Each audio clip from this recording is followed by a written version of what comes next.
Aku lebih lihat kalau IP Brand ini lebih kuat.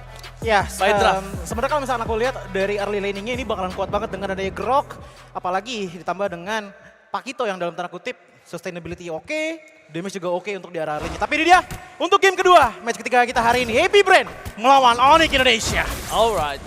Oh my god. Kalau misalnya kita melihat berkaca dari game sebelum ini, Kairi, walaupun tanpa adanya Akai, match up yang sangat kuat dilakukan oleh para pasukan dari AP Brand. Dan mereka tidak kenal takut. Tapi untuk kali ini untungnya Kiboy berada di posisi memiliki Kaja. Cuma yang gua khawatirkan adalah nanti inisiator dari Kiboy yang malah dikontrol sama seorang Ogwen. Jadi mereka sengaja untuk nungguin para pasukan dari Onyx bakal maju ke dalam. Dan lihat, lagi-lagi rotasi yang dilakukan oleh seorang Fraptezi sangat cepat sampai dia langsung menuju ke arah mid lane. Membuat para pasukan Onyx sedikit agak kaget nampaknya. Ya sebenarnya nggak cuma itu sih yang akan menjadi tantangan untuk Onyx juga. Melihat dengan mid lane membawa ke arah Novaria, menurutku dari segi damage outputnya ini bakalan lebih kencang di arah Lilia ataupun Varsha. Dengan mengambil ke arah Novaria mungkin utility power dari segi slow dan burn efeknya bakalan keras, tapi itu akan repot juga sebenarnya untuk menghilangkan cult altar yang dimiliki oleh Faramis.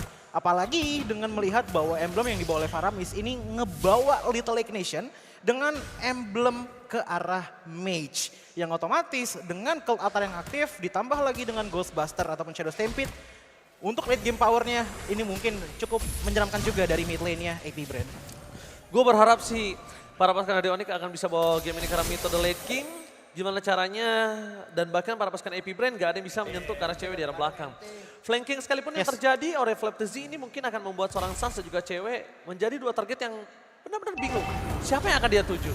Ya, dan kalau kita ngeliat ke arah kontes, sebenarnya ini Boots dulu emang yang harus ngapalain. Karena kalau enggak, Kairi lagi-lagi putus kabelnya. Tapi Kiboy, satu brave tersisa, masih bisa pulang dengan flickernya. Yang otomatis informasi untuk AP Brand kalau tidak ada penculikan lagi untuk sekarang. Tidak ada defense adjustment, tidak ada flicker dan bahkan Boots depan Apres wordnya gagal tapi terperangkap dengan heavy spin. Mau tidak mau harus menggunakan flickernya untuk menyelamatkan dirinya karena Fraptezi udah terlalu kuat. Tadi hampir saja Kiboy di take down. Dia emang udah mau cari level 4, Ya. tapi sayangnya nggak berhasil. Ya kalau kita ngomongin masalah level, sebenarnya dari kedua belah tim ini udah sama-sama punya ultimate masing-masing. Tapi ini yang dari tadi tuh di-mention oleh Om Wawa. Dengan Guardian Barrier-nya, ini yang bakalan sebenarnya nggak fully stop, tapi nge-slow down pergerakan dari Kairi dengan cukup signifikan. Apalagi kalau bermain di arah jungle area. Mengingat bahwa AP Brand memiliki sisi power yang sangat-sangat besar bahkan melebihi Onyx dengan adanya Grok dan juga Akai membuat dinding. Sepertinya hal yang sangat menakutkan untuk Onyx. Oke, kalau misal kita lihat permainan dari Onyx kayaknya di game pertama mungkin harus lebih confident lagi dan lagi adjustment kembali terjadi. Satu momen kill akan didapatkan Watchers. Tidak berhasil mendapatkan apapun. Tapi lihat di arah bottom lane, Super Marco akan menjadi pilihan utama. Diberhentikan begitu saja para pasukan dari Onyx. Mereka berhasil memancing view dengan cult altar yang dimilikinya.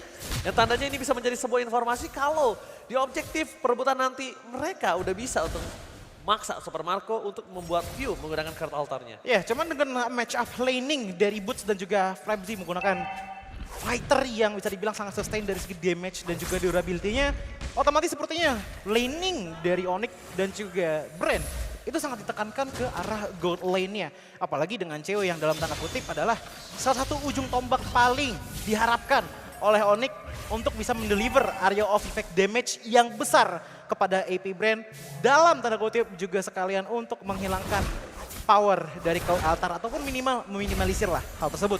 Sisanya melihat dari segi rotasi, kedua belah tim ini masih bermain dengan cukup confident tapi masih di keadaan yang aman. Oke, kalau melihat seperti ini nampaknya Onyx kayaknya akan melepaskan ke arah Turtle kembali ya. Yap. Tapi itu tergantung. Kalau misalnya Kairi berani untuk melakukan adu retribution terhadap Turtle, cuma kemungkinan besar Kairi akan kehilangan purple buff ya. Tapi kalau misalnya Kairi mendapatkan purple buff, ini kita lihat bagaimana Onyx mampu melakukan buying time terhadap KLTC. Lepas sana Kairi is coming up, retribution from Kairi! Lihat steal Turtle yang sangat mahal membuat para pasukan dari Onyx. Mereka mendapatkan keuntungan. Boots, Apres Ward mau nggak mau harus dikeluarkan. Dan Boots akan menjadi korban keganasan dari AP Brand. Mencoba diselamatkan. Sans! Victory Boots berhasil menyelamatkan 2 poin kill bahkan di bottom lane. Damage terlalu besar. membuat para pasukan Onyx mereka berhasil membuying time. Lihat Boots berhasil buying time, Super Marco nggak ada yang ngawal, Watchers nggak ada yang bisa nyelamatin dari seorang Super Marco dan cewek mendapatkan keuntungan. Rugi bandar untuk AP Brand dengan kehilangan Turtle, ditambah lagi dengan Super Marco yang sudah tumbang dan juga Boots yang masih survive. Ini looks good sekali apalagi dengan view. Cool Ultra di pop up begitu saja. Kairi ternyata diangkat di depan sana tapi ditarik langsung oleh Keyboy. Kairi masih bisa pulang tapi apakah Tone dapat memori? Tidak sampai range-nya. Dapat, dia berhasil pulang karena Tone 4 memory range-nya gak berhasil. KLTZ udah mulai harus respect dengan adanya pergerakan dari cewek. Dan yang mulai harus diperhatikan adalah gimana caranya Keyboy gak bisa membuat Ogwen masuk ke arah belakang. Gimana caranya ada tembok besar yang menghalangi pergerakan dari Ogwen menuju ke arah seorang cewek. One by one situation. FlamCC versus Kairi. Mundur ke arah belakang. Watchers-nya dan bakal terperangkap. Go away! Kali ini gak bisa menyelamatkan cewek karena KLTZ terlalu dive in. Mencoba untuk memasuki para pasukan dari KP Brand. Mencoba untuk bertahan. KLTZ tidak ada lagi Kurtaltan dan KLTZ still survive in the bottom lane. Go away tidak bisa menyelamatkan nyawa dari cewek dan bahkan tidak ada pertukaran yang terjadi untuk di arah bottom lane. Sepertinya untuk keadaan sampai sekarang ini masih bisa dibilang cukup adil dari kedua belah tim. Tapi kita sudah bisa mulai melihat bahwa AP Brand lagi dan lagi memfokuskan titik rotasi mereka ke arah gold lane dengan penjepitan yang dilakukan kepada cewek. Langsung saja Kairi dengan steel cable-nya menuju ke arah Ogwen masih punya stone seal untuk melarikan diri dan ternyata satu baris speed tersisa tapi masih belum bisa di finish off oleh Kairi. Untung aja ada konsil. Kalau nggak ada konsil itu Cutthroat udah pasti bisa dapetin sosok dari Ogwen. Dan ketika Ogwen tumbang, ini akan membuat Turtle dimanfaatkan oleh pasukan dari Onyx. Cuma kembali lagi, Onyx yang sekarang udah memegang Turtle di arah Boots yang Choji. Ya sebenarnya kalau aku ngeliat dari permainan yang Onyx ya, mereka juga harusnya mendelay dulu sih. Mungkin sampai menit ke-15 untuk bisa mempersiapkan power utama dari mereka yang menurutku ada di Suns dan juga cewek. Karena kalau kita ngeliat ke arah Kairi, untuk di arah late game ya ini masih bisa banget one shot combo dengan catatan kalau Ogwennya pakai full. Solo pick up is real. Permainan menari berdansa dari seorang Kairi membuat Super Marco kayaknya agak sedikit kehilangan tempo ya Choji ya. Iya, tersangkut di depan sana langsung hanya sekedar beberapa kabel tadi ya. Dari keluaran oleh Kairi langsung bisa di finish off begitu saja dan ternyata Onyx masih ingin dengan Turtle-nya. Menit ke-7, Turtle yang ketiga.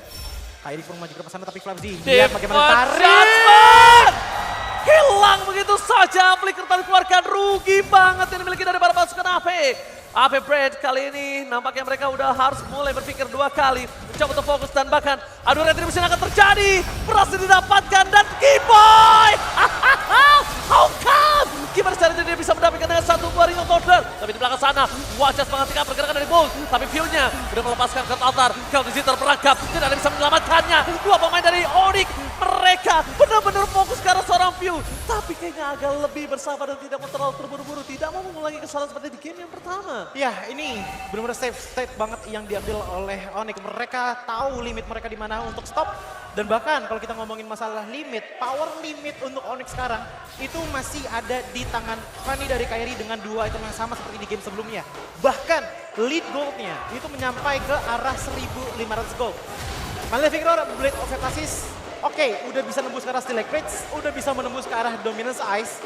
Tapi ingat, Antiquiras itu bisa melakukan damage reduction sebanyak 6% di stack sampai 3 kali yang membuat mungkin Akai adalah tugas untuk cewek lakukan. Untuk cewek finish off. Tapi selebihnya melihat dengan Brody yang diambil oleh Super Marco. Masih belum ada item defensifnya. Ini dia engage-nya di arah top lane sana. Oke, mencoba untuk mendapatkan satu point kill dari seorang FlamCC kembali terjadi kill. Kali ini udah gak ada flicker, malah coba di-all-in. Shutdown terjadi walaupun kali ini harus hilang. Setidaknya akan ditukar oleh seorang view. Tapi kali ini powernya di mana caranya Super Marco bisa melakukan split push. Boots is coming. Menuju ke arah Super Marco. Mencoba untuk menyelesaikan tugasnya tapi nampaknya gagal terkena satu sosok Astral Recall. Yap, dan bahkan untuk daerah bottom lane, pengejaran terhadap Marco pun terjadi oleh teman-teman dari Onyx. Diikuti oleh Suns juga, cuman di arah yang berbeda cewek masih dengan santainya melakukan lane jauh terlebih dahulu. Tapi Keyboy datang untuk memberikan sedikit dominasi dengan teritorial invasif yang dilakukan oleh teman-teman dari Onyx. Suns lakukan poking terus-menerus memberikan sedikit damage. Tapi pada akhirnya semua hal tersebut hanya sekedar pokingan saja. Oke, lihat di arah tengah mereka akan coba melakukan pushing terlebih dahulu. Tapi gimana caranya? Makro dari AP Brand ini mereka pasti selalu akan mendorong laning jauh dan mereka akan selalu tugaskan Flaptzy. Karena kali ini posisinya Flaptzy nggak bisa barengan sama sosok Suppress. Cuma ada sosok CC dari Ogwen yang secara tidak langsung membuat Onyx memaksakan AP Brand akan berada di 4 lawan 5. Oh, Selalu berada di depan sana, Ogwen memberikan badan, tapi nggak mungkin bisa cukup. Walaupun di spray down, walaupun disikat sama cewek, tapi itu terlalu mahal waktunya, terlalu lama. Dan bahkan lihat di arah top lane, Flaptzy udah mulai kelihatan tempo permainannya. iya, tapi nggak cuma itu aja sih. Kalau kita compare dengan power dari Boots di game pertama, dia seenggaknya masih punya sisi power lah untuk bisa membuat team fight-nya cukup enak untuk teman-teman dari Onyx. Tapi dengan hadirnya Fredrin, match up-nya itu adalah Grok dan juga Akai. Ini yang mungkin bakalan kesusahan juga dialami oleh Boots dalam segi pembukaan map pertama. Oke lah ada Novaria, tapi balik lagi frontliner utamanya itu pastinya ada di tangan Boots. Balik lagi Kibo ini menggunakan Kaja, yang dimana kalau udah nggak ada Divine Judgment, Kibo nggak bisa melakukan apa-apa kecuali mengeluarkan Ring of Punishment-nya. That's it. Tapi kalau sekarang yang mungkin harus diperhatikan adalah gimana caranya laning jauhnya mereka tidak terdorong. Dan tadi sepertinya akan ada pertukaran karena Kairi mikir kalau misalnya gua menuju ke arah Lord dan mungkin akan ada satu poin kill yang coba didapatkan oleh seorang Kairi nampaknya gagal taruhan memory. Walasit!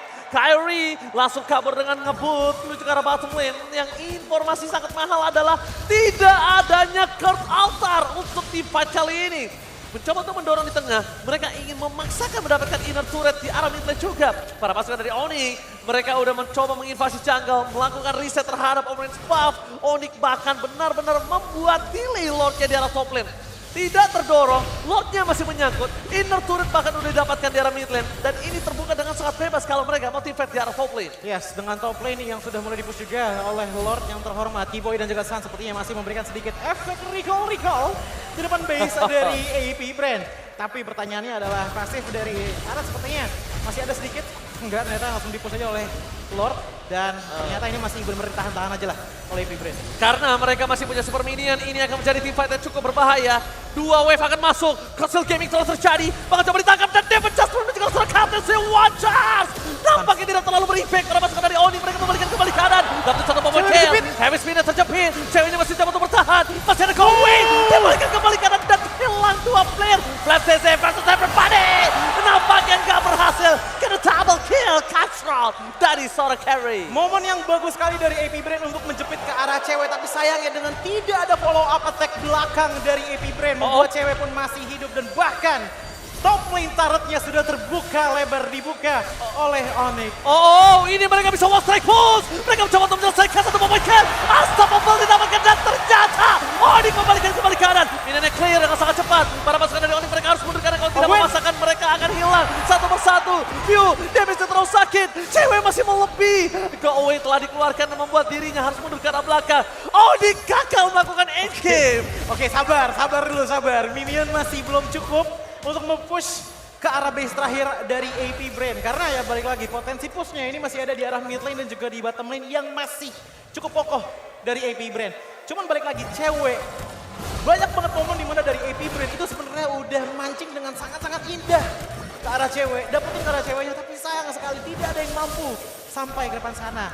Karena satu alasan yang paling kuat datang dari Onyx. Walaupun dari segi sisi power, Boots itu sudah mulai di-tone down dengan Fredrin. Tapi ingat, badan dari Fredrin ini cukup kuat untuk bisa sustain dengan sangat Oh, kali ini dibalaskan dendam di game yang sebelumnya. Flaptzy bareng sama Ogwen dengan Kaja. Kali ini diganti posisinya, Kaja di tangan T-Boy. Dibalaskan, dituntaskan di arah top lane. Yang paling aku suka di game kali ini adalah T-Boy ngebawa Brave Smite. Itu yang enak banget. Karena kenapa Ring of Punishment sekali maju itu udah nge-heal 5%. Dan cooldown itu cuma 6 detik. Membuat dia punya sustainability yang lebih oke lagi. Dalam pengincaran salah satu target dari AP Brand. Choji kan tadi sempat bertanya, apakah Kiboy sangat oke dengan Kajanya? Ini dia, Kiboy itu benar-benar berbahaya dengan hero yang gak kelihatan di laning kalau gue pribadi. Ya kan? Hero-hero yang ngumpet, hero-hero yang bisa dibilang inisiator. Dan ternyata Kiboy membuktikan kalau Kajanya juga gak kalah dari seorang All Good. Dan aku suka banget dengan chemistry yang dibawa oleh Onyx dengan Keyboy. Paham betul power dari Onyx itu sudah sebesar apa. Dia dari tadi tuh sampai narik ke arah tanker-tanker pun juga pede gitu loh. Karena dia percaya bahwa teman-teman itu udah bisa langsung finish off gitu loh. Ke arah sisi power dari AP Brain khususnya para tanker. Oke, Rico, tas from Keyboy. Tributul Coordinate kali ini berhasil berada di depan Happy Brain. Dan apakah mereka akan berhasil mendorong ke dalam base turret? Karena Kairi mencoba untuk mendorong di arah bottom lane. Constant game itu terjadi. Akan mencoba menuju ke arah belakang. Siapa yang akan coba dicari? Tapi nampaknya masih bertahan karena mereka tidak mau terlalu terburu-buru untuk bisa memberikan damage. Akan menjadi umpan. Lihat damage yang diberikan oleh seorang cewek. Fokus ke arah base turretnya. Tidak ada yang terjadi. Nampaknya benar-benar disiplin dan Sans akan mencari view. Dia pengen tembak view pakai story call. Dia bercaspur kali ini dibuka. Satu momen kill didapatkan. Gowe membuat orang Flaptesi hilang arah. Tidak bisa menunjukkan seorang cewek. Tapi damage terlalu besar. Membuat para pasukan Onyx mereka kehilangan dua playernya. Ini pencara. Yes. Para pasukan dari AP Brand. Mereka terperangkap. Flaptesi, where are you going? Gak boleh pulang. Mau jadi goyang. Dan nampaknya view berhasil menarik dua player dari Onyx. Base-nya masih terbuka dan sangat bebas. Dan shutdown kembali terjadi. Kali ini para pasukan dari Onyx mereka udah mulai memikirkan mereka tidak boleh terlalu terburu-buru kalau mereka nggak bisa dapetin satu point kill.